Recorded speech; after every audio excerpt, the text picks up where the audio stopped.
I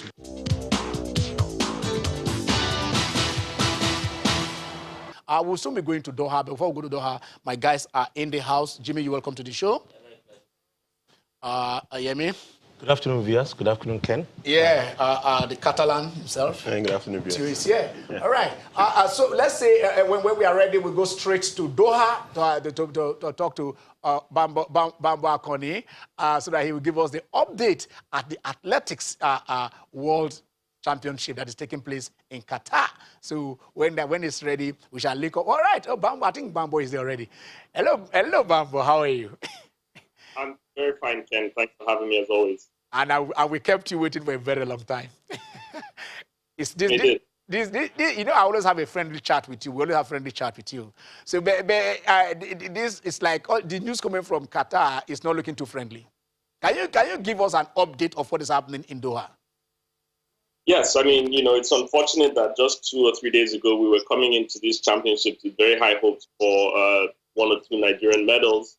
Unfortunately, the news that we're all being gobsmacked by yesterday is the prospect of Divine Oduduru and Blessing Okagbare taking no further part in this competition because they did not start their 100-meter races.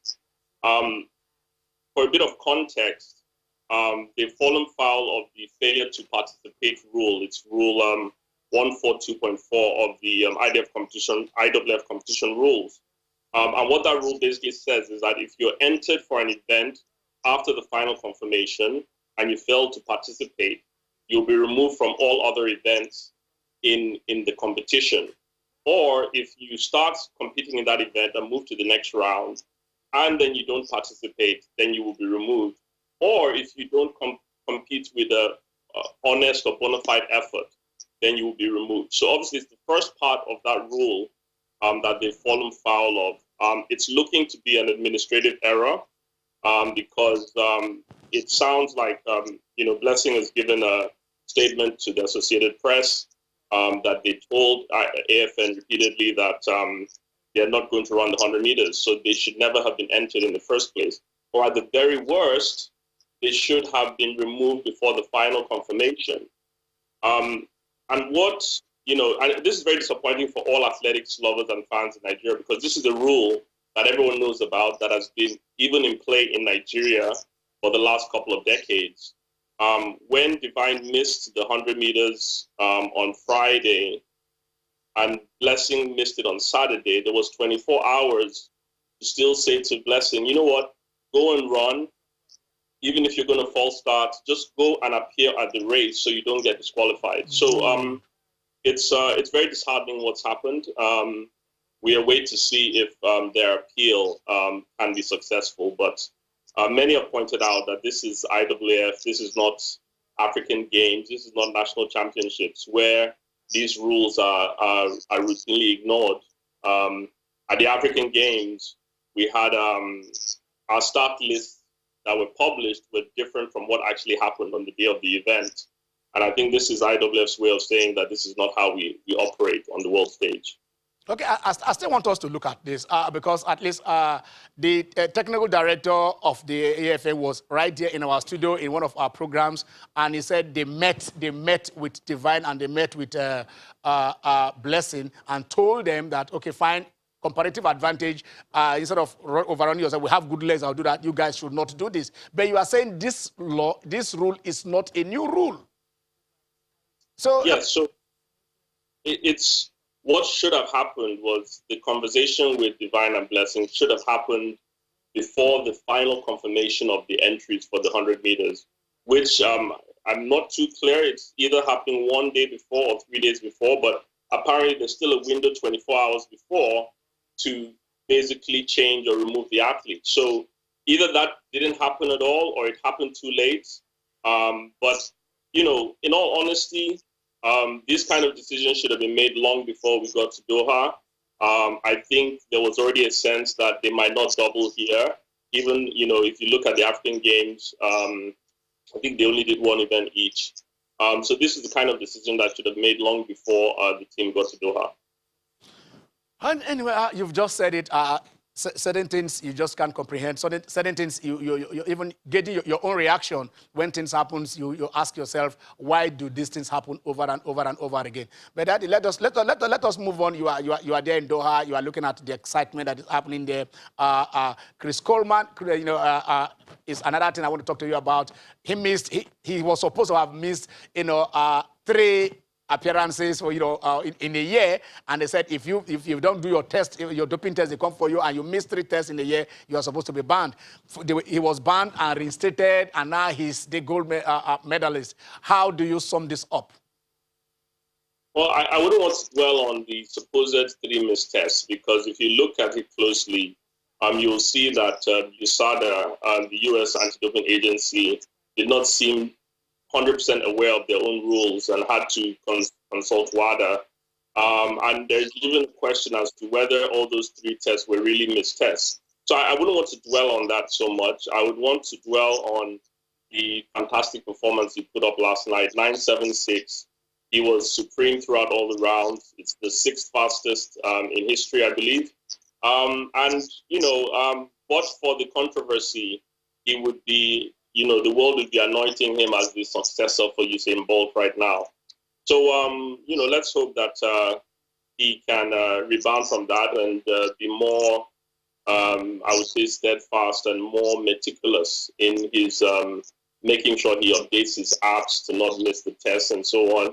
And, I got to interview him yesterday. We were at the press conference yesterday, and he keeps saying he's just a young black kid living his dreams, and so I'm hoping that he starts understanding the scale of the responsibility on him to succeed somebody like Usain Bolt.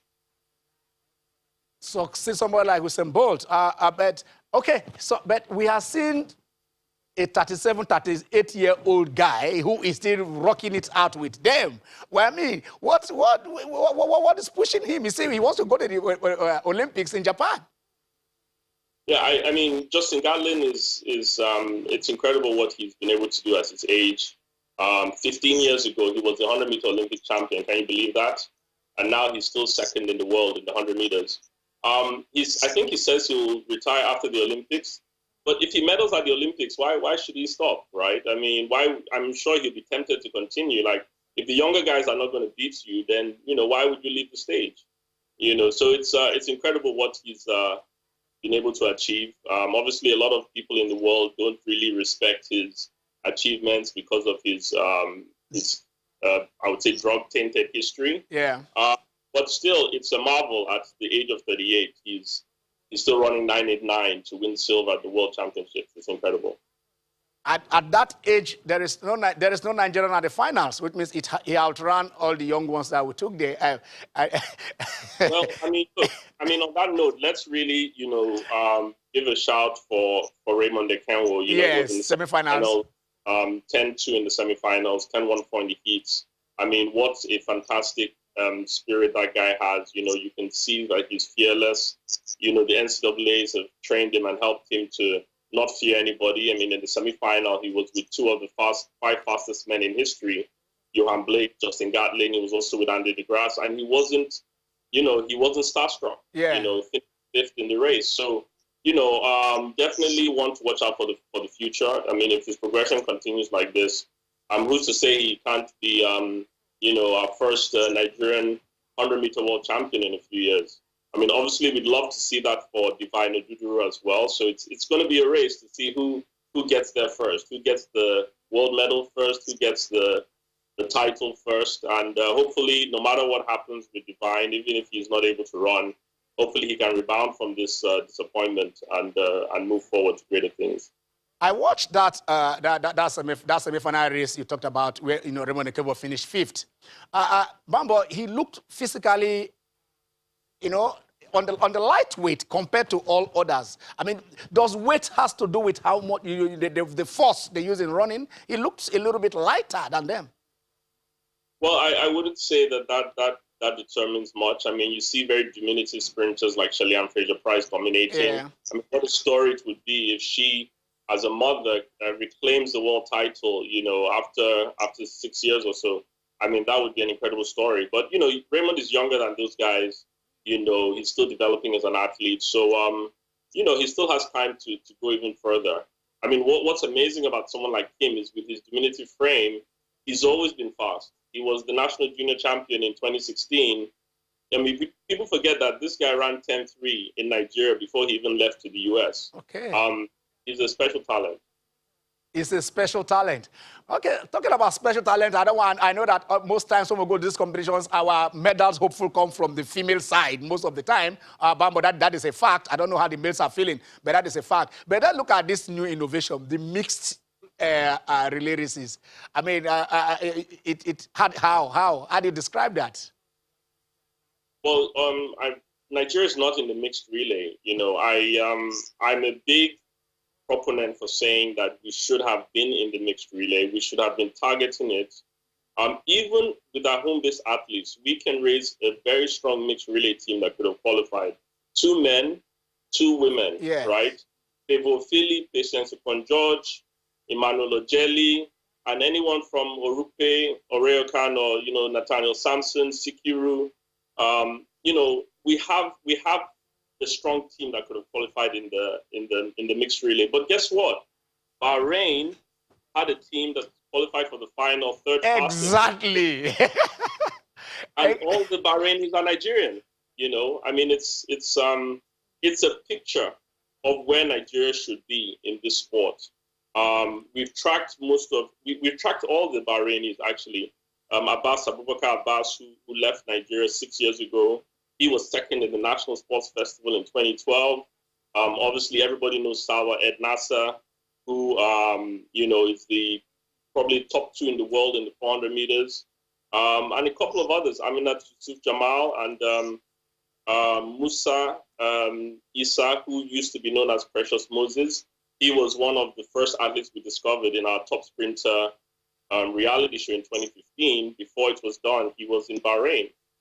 So you can see that this didn't even happen overnight. These athletes have now been in Bahrain 3, 4, 5, 6 years, and they're medal favorites in the mixed relay, and that should be a Nigerian team.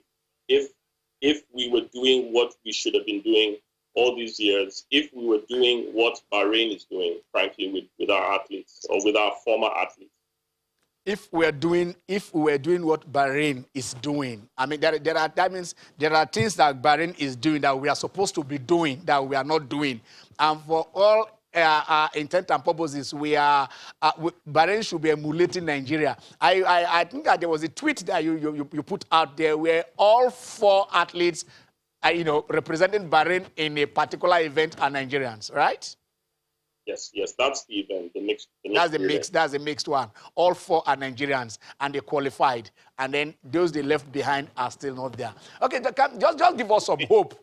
By the way, it's not difficult to do what Bahrain is doing in Nigeria. It just takes the will, right? We've been running a program, Making of Champions, for the last 3 years, and 3 or 4 of our athletes have already made the senior team in Nigeria, straight out of secondary school, right? It doesn't happen overnight.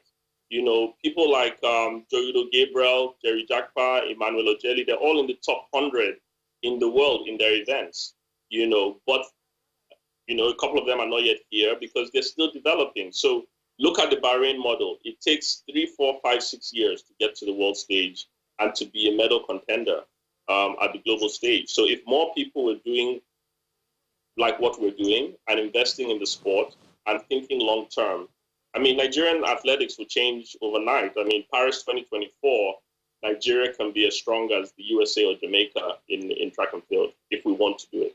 Okay, I'm craving for some good news, Abambo, please. Just look forward, just look into the next few days. This is a 10-day event. Tell us where those medals will come from. Bamba, I know you can. Please, just look at it. Just give us that hope. Well, I think before the championship started, I said, It's a Brume? As a fan, with my heart, yes. I would say for 5 to 7 events we could medal. Realistically, given where the team is, where our athletes are, I think 1 or 2 medals would be a good result for Nigeria.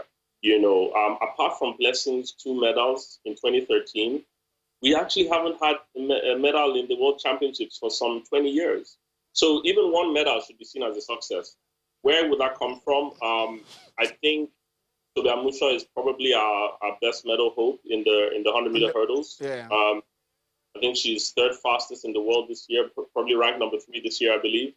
And if she keeps it together, I think she's definitely ready to run fast. You know, she's not going to be starstruck. Daniel Williams is the most informed, but Toby beats Daniel for the Commonwealth title last year in Australia. Essay Brume in the long jump as well. She's jumped 7 meters this year, second furthest jump in the world this year. She will also be there if she can keep up to that level again. And you know, outside medal chances probably Chukwu Ebuka and Nekwechi. Yeah, for short put. The short put, yes. And in the world, so if he gets into the final, anything can happen. It can happen. Apart from that, I mean, you would have been looking at Divine and Blessing in the 200 meters, saying, okay, if once they're in the final, can they make a medal?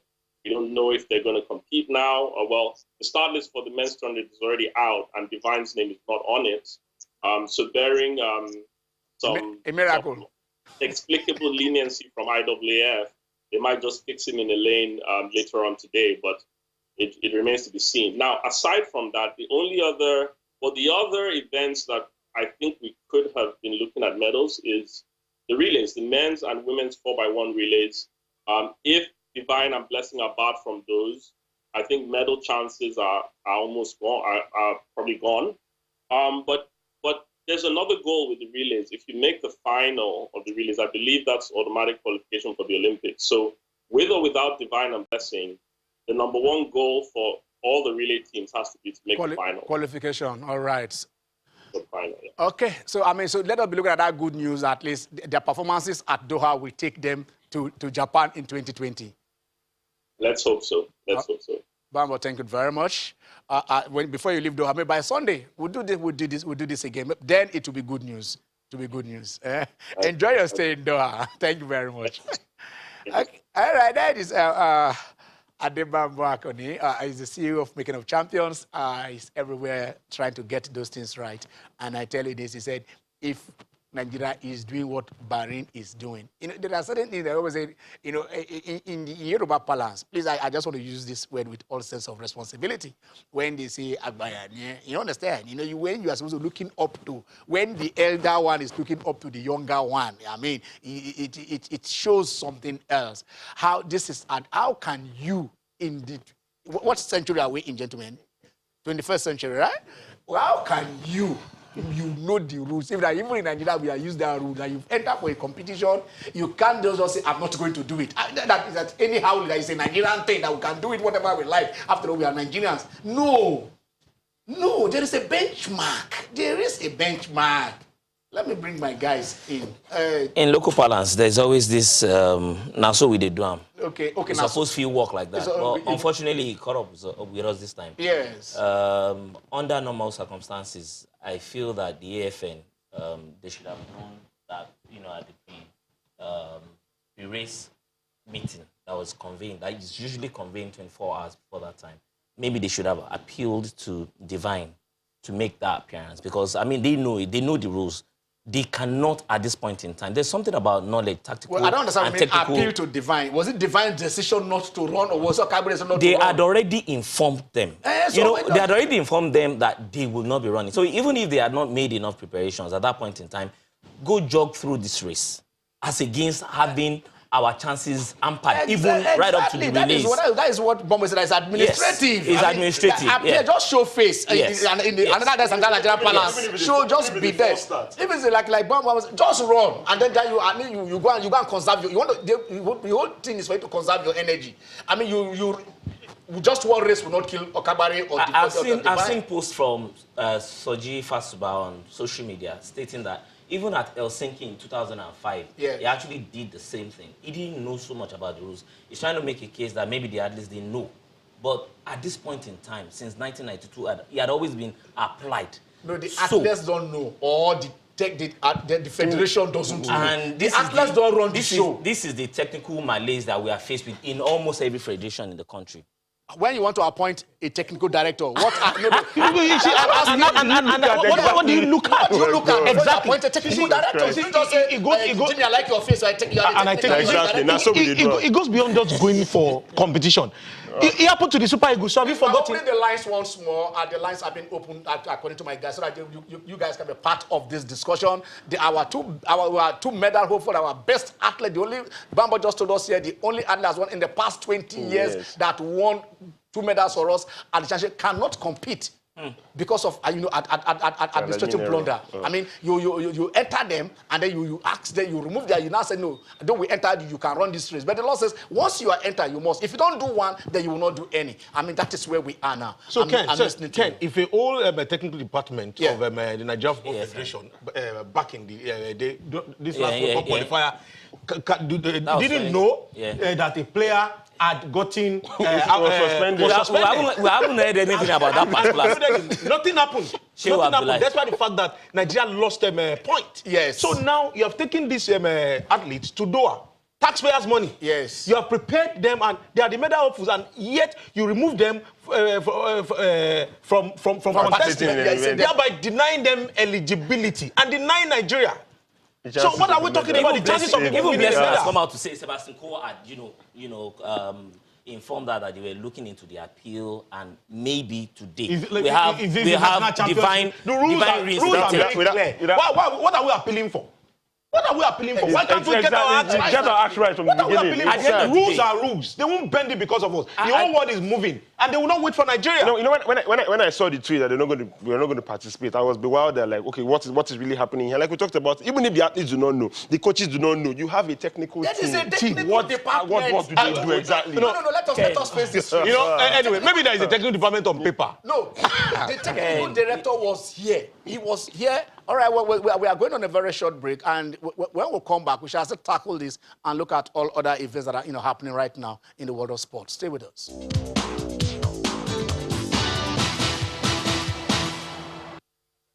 All right, that is 2020, Edo 2020. I think it was Edo. I'm trying to get back there. National Sport Festival, 81. I suppose so. I know I watched Christopher Sai. I watched that fight. That was, yeah. So he's back to Edo, and they're saying, look, we are getting things ready.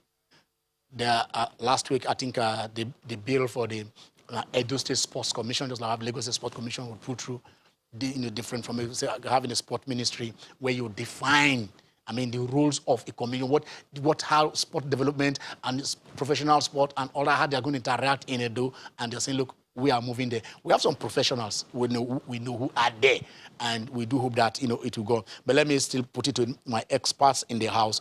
Yemi, Edo 2020, Tokyo 2020, one before the other.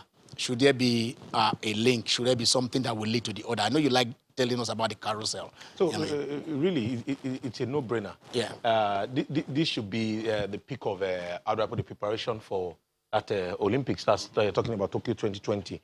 And again, it should not be a win-at-all-cost syndrome, especially for the host state, because we see that happens a lot during National Sport Festival, where state will corner some event, knowing that, okay, they have comparative advantage, and given that they are the host, they find a way to just, we know what we know. So that the host to win. So they get in a lot of events where they feel, yes, they can get medals. But really, if we're keeping Tokyo in sight, we should understand that, yes, this is about Nigeria. We looked at something else some 3 weeks ago where we saw the fact that, yes, Nigeria has been able to amass medals at the All-African Games. And yet we're not able to translate that form when it comes to the main Olympics. What was the whole essence? When you are passing the mock and the main exam, you are failing it. It doesn't make sense. It shows that you are not doing something right. In 1985, you recollect what happened in London. Okay. We benefited a lot from it because a lot of the athletes that actually participated in that particular festival, they did quite well, and we enjoyed right up to the early 90s, that conveyor belt that Yemi normally likes to talk about. The likes of Falilat Yusuf, BC Afolabi, right up to all of the superstars. That was one way. We go to the junior World Cup, and then we perform. Well, let's go to Oyo. We have Femi. Hello, Femi. Hey! I'm sorry. All right, Femi, how are you? Very good. Good afternoon. Good afternoon. Yeah. Just a comment about the disappointment of our guys not featuring in the Doha event. It's something. But it doesn't come to me as a surprise. I was watching the footage of on YouTube in 1996 when we were playing Brazil. I saw one guy wearing mufti, sitting in the technical field, among the technical field. I think his name was called the technical. This thing has been funny. So I'm speaking on the top of I need, I will employ you guys in the media and section. You are the people that can do it for us. Please, this guy, help us. This guy came from a band. The guy that was alleged to have taken bribes, quality the case. Immediately he was coming back. They were trying to push him, give him another job. But because of the way you guys deal with him, you raise this boy that they shouldn't give him a job. As we realize all the guys in the media section, the top media section in Nigeria, it's against you. All right.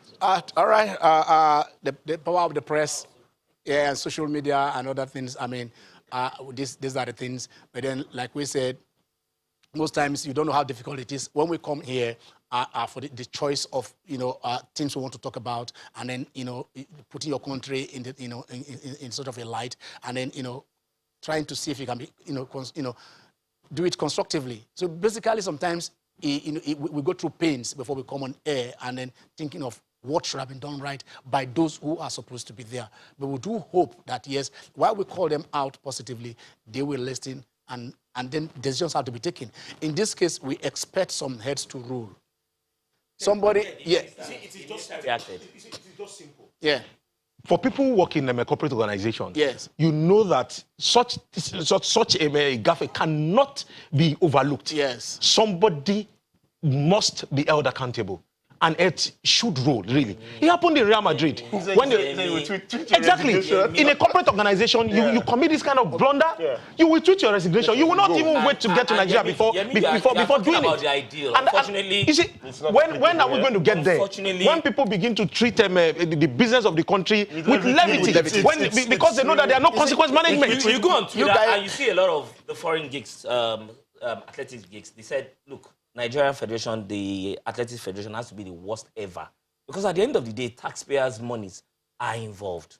At the end of the day, the image of the country is at stake. And that's what the federations never take into cognizance. That is what Theo just reminded us of the $135,000. The same federation. The same that you are supposed to end of the month. You understand? End of the month. After almost 3 years. couple of days more. The former minister, even wrote to the with them and said, look, we are going to pay half. He took an undertaking that we are going to pay half of the money. I mean, it smacks. How do they look at Nigeria? $150,000. We smeared our name. We talked about. I think the National Orientation Agency has a lot. Wale is calling us from Lagos. Hello, Wale. Yeah, thank you very much, and I must commend you for the effort for this young and interesting players, the amputees. I am quite moved, and I almost shed some tears looking at them. I am very much. Thank you. With the outcome. Please, I just want us to advise Edo State, because I happen to be part of the 2002 edition. Okay. The one you mentioned, 81, was actually Nuga Games in 81. Nuga 81, God bless you. In 2002, we had the National Festival in Edo State. Yeah. Yes, and we need to have a template of it, maybe the governor, deputy governor, the chairman of the Sports Commission. I should please look for a copy of that report. Because what you mentioned earlier of the win at all cost syndrome actually manifested on ground heavily, and that was the prelude was seen in Makurdi in 2000. So we need to take a look at that and to allow quality to take over quantity. Thank you very much.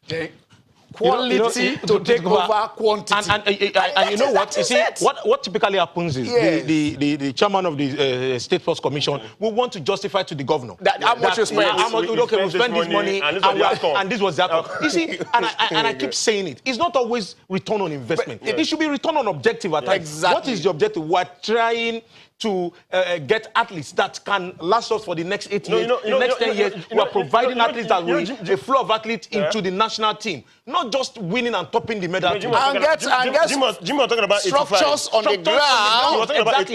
Building institutions, not strong men, strong institutions. You know, you were talking about 85 just now. Go back as far as 2012, where Bama talked about the fact that some of the athletes actually came out of the sports in 2012 are currently running for Bahrain. So it's like you just said, let's build something that will last us for the next 10 to 15 years. If all the athletes golden era of representing Bahrain are the world athletic for the relay, 4 of them are Nigerians, and they just left Nigeria many years ago. It shows that they probably had a scouting team. I'm not happy you are not talking about that particular game. Number 10 in Nigeria before he went to US, and they look at what college girl they were doing. Divine Oduduru, look at what they did. Raymond participated in Bambo's reality show. Of course. And now, but then you look at it, they are going to University of Texas, they are going to all this university.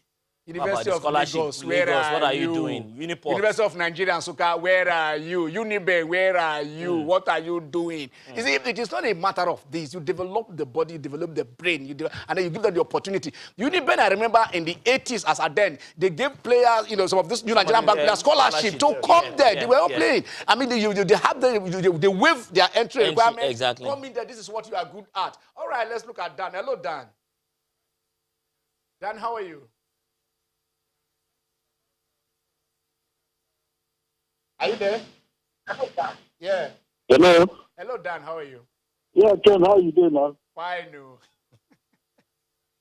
So, Ken, how are you? Well, fine. I'm fine. Yeah, I can hear you. Yes. Yes. Yeah. I only want to contribute to what you are saying. Go on. Dan, go on. I want to talk about this. Your line is... about Doha. Okay, beautiful. Go on. No, go on. You see, my problem is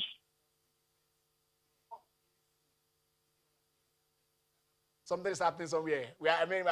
Please, Dan, try as much as you can to call back. But then I want us just let us quite cool down the house a little bit. Let's take the result of what happened in football. Probably that will just brighten the day. I don't like people watching this show and then you get sad at the end of the day. I mean, that is nothing happening. Let's say somebody has won 7 straight in a row. That's Liverpool. Can we see the EPL results and then maybe Theo will take us around what's happening all over?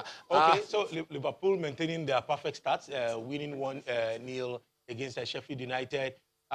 Bournemouth and West Ham played out a 2-2 draw. Aston Villa and Burnley also another 2-2 draw. Chelsea, the first win at home in the Premier League. Which is good. Exactly, which is good for them, for Lampard. 2-0 over Brighton. Crystal Palace, again, winning over Norwich City. Norwich after beating City, they've not been able to get it right. Tottenham Hotspur, yes, despite that big blunder from the goalkeeper, still able to manage that win over Southampton. 2-0. Wolverhampton Wanderers defeated Watford 2-0, and Everton lost at home to Man City 1-3. So Man City is keeping scoring that free kick that was reminiscent of the one he scored against Nigeria. It was really beautiful. I think he's come back into the team. 4 goals in 4 starts. Yeah. Wow, that is great. Doing it the ugly way. Okay. Liverpool 7 start, and this is a Monday night football. Manchester United. Absolutely. Absolutely. Are you saying these are has-beens or what are you saying? Yeah, yes, definitely. Yes. They are their lowest when it comes to. This on a Monday. On a Monday. Exactly. The funny thing is that Manchester United will never have a recognized striker that's going to feature for them in this particular match. Before there is on Monday. Today we are on Sunday. We have seen United play against Arsenal, and they didn't seem complete. They didn't seem to have the coterie of players that should play against Arsenal, and they still completely humiliate Arsenal. So there's nothing to for for sure. By exactly when United were depleted, that was going back. This was a feature that look forward to. The world will look forward to. But now it's a local game. It's a local game. It should be on Cartoon Network. B class. Anyway, there are 2 big teams. Manchester United just posted a record record revenue earning, which is what They should translate that to the field of play. Do. No, Edward is earning money while Lukaku is scoring goals. Just named Xhaka, in Italy. That is what somebody told me. Captain of Arsenal. Okay, in Spain, at least. They won on the road. Barcelona won on the road. Yeah, for the first time in about 7 games. Barca finally picking up. On the road. They won on the road. Then, 2-0. And Marc-Andre ter Stegen has a little bit of history for himself. Yeah. And assist, the first time a goalkeeper ran an assist in the 21st century. So that's one assist more than Eden Hazard that he has in the La Liga. And talking about Eden Hazard, Real Madrid and Atletico Madrid playing at the goalless draw at the Wanda Metropolitano yesterday. So, but then again, Madrid are top of the table though. Okay. I've been told that we've used almost used up our time for today. I mean, so Jimmy, I mean, you were so happy that Messi won the best player of the year. Definitely. Definitely. You know the controversy had always been there, but let's not talk about it. Okay, all right. And that's why FIFA had to be issuing a press statement to say the vote was credible. They know. And it was credible. Lionel Messi has won 6 FIFA Footballer of the Year. I think that's what that matters. Okay, that's false. I'm Carol Trinaga. Have a blessed Sunday.